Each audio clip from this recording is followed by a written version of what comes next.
So ఇక ఇదేందా అనుకుంటున్నారా, ఇంకోటి కూడా తీసుకొచ్చినాం. ఇది 3000, ఇది 3000.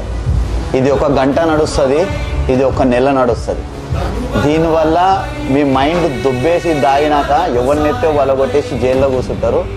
ఇది తాగడం వల్ల మీ బ్రెయిన్ మంచిగా కాగ్నిటివ్ ఫంక్షన్ మంచిగా పనిచేస్తుంది, బ్రెయిన్ మంచిగా పనిచేయడం స్టార్ట్ చేస్తుంది, మసిల్ రికవరీ అవుతుంది, మసిల్ కూడా గ్రో అయ్యే ఛాన్స్ ఉంటుంది.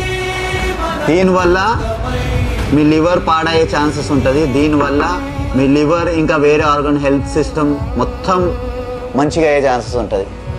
సో ఈ రెండిట్లో ఏది మంచిది అనేది మీ చాయిస్. ఎవరైతే అంటుంటారు కదా వే ప్రోటీన్ తాగంగానే కిడ్నీలు ఎగిరిపోతాయి, కిడ్నీ ప్రాబ్లం వస్తాయి అనేసి, ఈ వీడియో వాళ్ళకి షేర్ చేయండి. ఈ రెండిట్లో ఏది తీసుకుంటే బాగుంటుందో మీరే డిసైడ్ అవ్వండి. Hope this helps. See you in the next video.